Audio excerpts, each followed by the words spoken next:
Hey, welcome back to my channel, and if you're new here then welcome. My name is Maddie, and today I'll be sharing my top 10 favorite couples from Fruits Basket.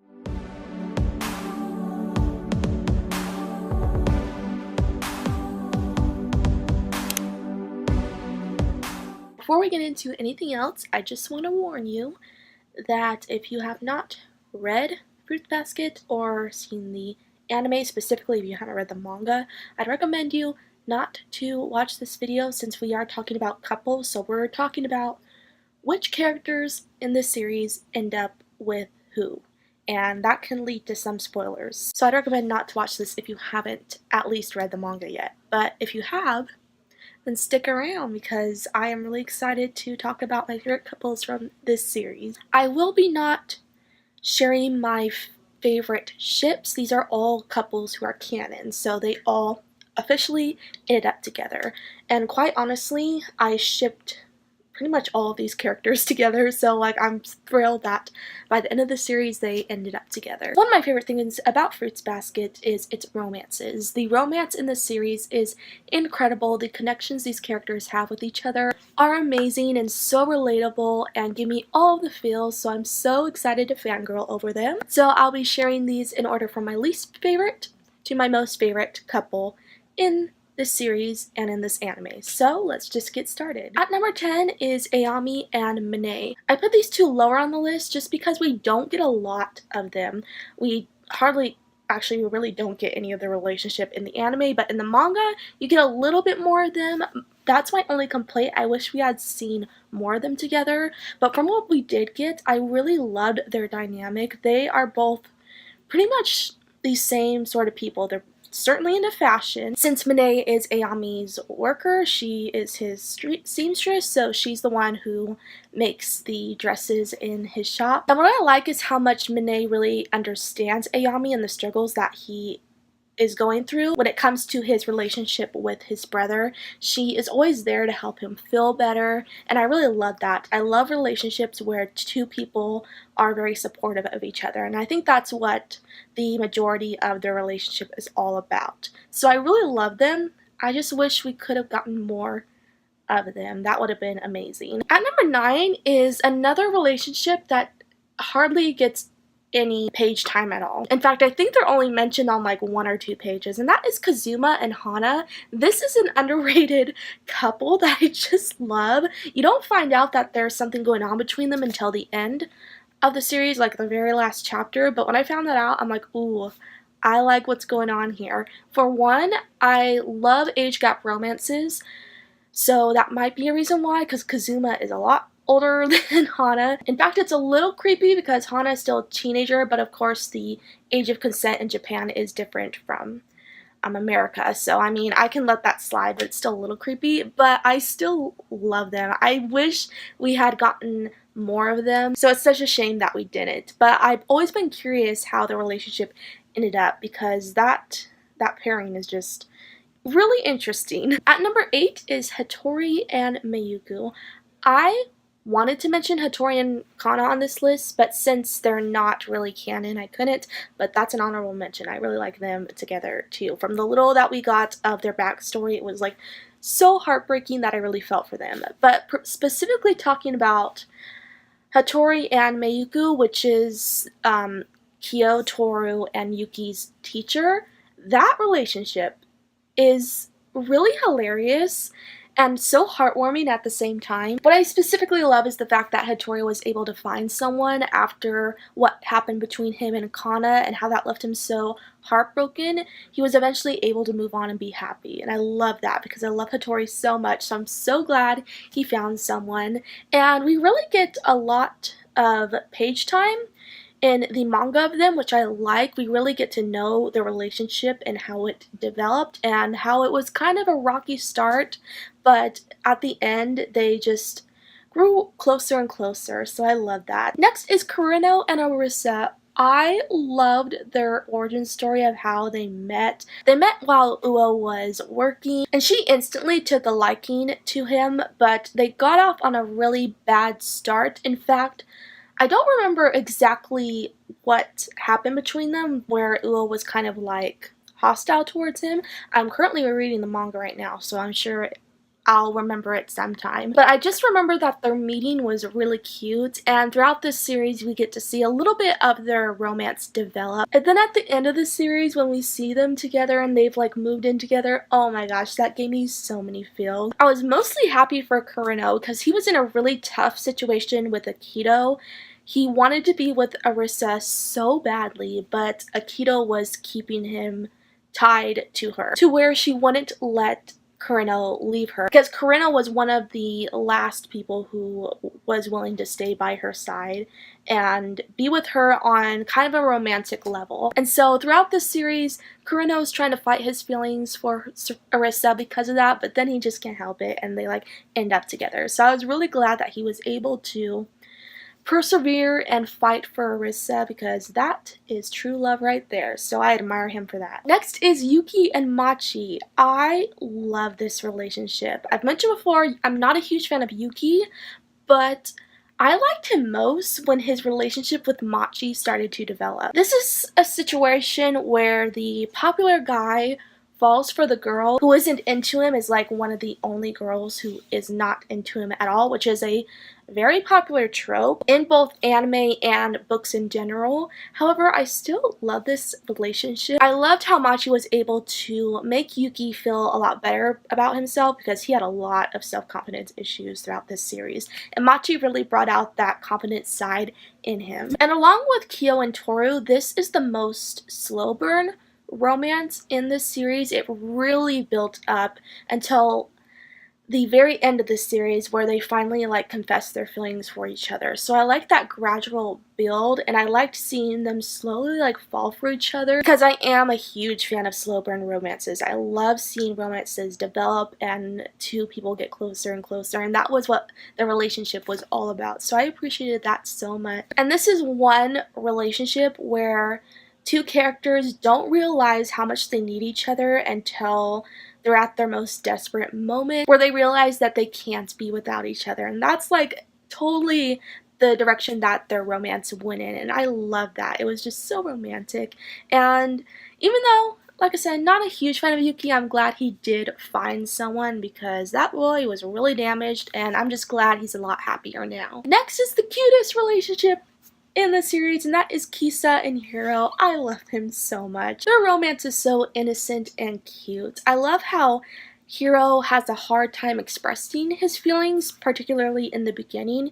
He doesn't really know how to show Kisa that he cares for her, and pretty much gives her the wrong idea by not talking to her, when in reality he really wanted to. He just didn't know how to handle his feelings for her. But eventually he kind of opens up to her, and I liked seeing that. This is also another one where we don't get to see them a whole ton, but the moments that we do see them together is just amazing. I find it so admirable how much Hiro cares for Kisa and like wants to be her prince. It's just adorable. At number 4 is Kyoko and Katsuya, which is Toru's parents. Oh my god, this is the most heartbreaking romance in this series. Their entire relationship just brings me to tears. I am like dreading getting to their backstory as I reread the manga, because every time I read about their backstory, I just ugly cry. Because their story is so happy, romantic, but then just ends so tragically to where it's hard to read about. I love how Katsuya ended up being her hero, saving her from a really bad home life, and when she finally got out of that life and he took care of her, she got so much better and ended up having just a happy life with him that she really deserved. And I specifically loved when they were raising Toru. Oh my gosh, they were so cute together. They were wonderful parents. Like, Toru was so lucky. I love the fact that she got her polite and kind side from her father, because Katsuya was very polite and really nice, and therefore Toru is too. So I found that so cool, and I am sad that she really didn't get to know her father, because he died so tragically, and that left Kyoko so sad. The pages where you just see her breaking down over his death, oh my god. I'm gonna like cry just thinking about it. At number 3 is Shigure and Aikido. So this is a romance that happens in the background, gradually builds over time, and I want to say is the most darkest romance in the series. And in this one, there is a love triangle between Kirino, Aikido, and Shigure going on that is really, really intense. Shigure has always had a longing to be with Aikido in a way that the other Zodiac members haven't, in more of a romantic way, but at the same time, Aikido has formed a relationship with Kirino. And this just causes this really intense rift between Shigure and Kirino that we don't get to see a lot of, but is so fascinating and juicy. But like I mentioned before, Kirino ends up with Orisa, and at the end, Shigure and Aikido are together. And I really like that. Even though Aikido is such a polarizing character, sometimes I never knew what to feel about her because she is made out to be the bad guy of this series. But of course, at the end, we realize that once the curse is broken, pretty much Aikido's control is broken too, because her control over all of the Zodiac members left when the curse was broken, because she's no longer in the god position. So she becomes more relaxed and more happy in a way, and it's at that moment when she is finally like free of the curse that Shigure really plans to be with her. And I love that. I loved how Shigure was the one person in the Zodiac who was always there for her when she was a child, telling her that she's beautiful, that she is loved, because really Aikido just needed to be loved to become a better person, and I think Shigure did give that to her. So I love their relationship. It is beautiful, dark at the same time, but still so interesting. At number 2, runner-up is Rin and Haru, which is kind of an underrated relationship in this series to me. This is a relationship that is very dysfunctional. These two have been on and off for so long. There's moments where they'll be together and then they won't be together. And I think it's mostly because of Rin. She has a lot of issues, a lot of mental health issues that really she doesn't want to put on Haru and have him deal with that. And I think that's what I remember. That's why she kept pushing him away all the time. But eventually, of course, they do end up together at the end. And I love how all these obstacles were thrown in their way, and yet they were able to overcome them.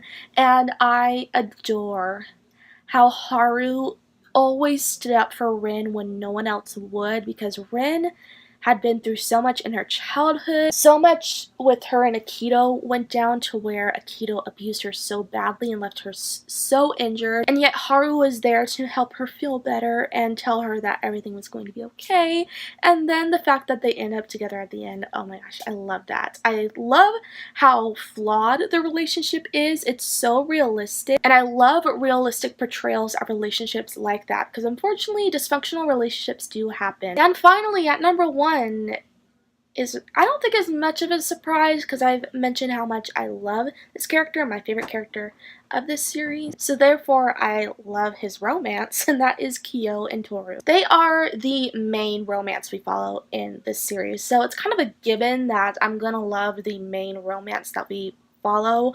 But even if they were like in the background, I feel like I would still adore them together. I ship these two from the start. I really wanted them to end up together. So the fact that they did at the end of the series, oh my god. I like flipped out. I remember the first time reading the manga and just feeling so overjoyed that Kyo fought to be with her at the end. This is another relationship that I feel like is pretty realistic, because we have one person who is Kyo who is so damaged that he finds it hard to be loved by anyone, and because of that he pushes Toru away because he's already convinced himself a long time ago that no one could ever love him. So he figures, why even try to build a relationship with her when she's never going to love me, because I am the cat from the Zodiac, and that means no one's ever going to love me. But he ends up being wrong, and I love the fact that Toru just pushed and pushed to be with him. She would not give up. She pushed to save him from being locked up in a house forever and fought for his freedom and was always there to reassure him that he was loved because she cared for him. And they are the #1 couple that gives me just so many feels. Their relationship has so much hope, joy, sadness, elements to it that is so bittersweet. One of the final scenes between them where Toru is leaving from the hospital, and it's after Kyo told her to stay away from him, that she was delusional for loving him after she confessed to him.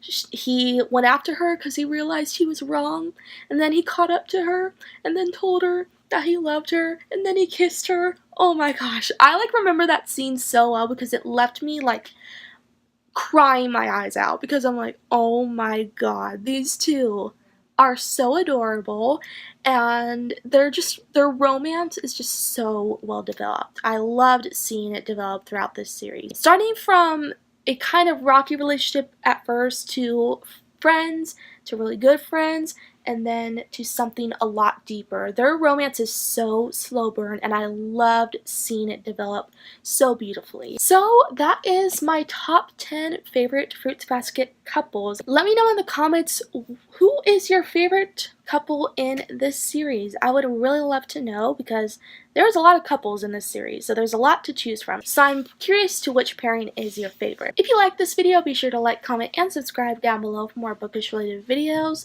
Also be sure to follow me on social media. Those links will be in the description box. I upload 2 to 3 times a week, and for the rest of this week I am uploading a different Fruits Basket related video every day. So if you're a fan of this series, then you might want to check back on my channel every day. So with that said, I'll see you tomorrow.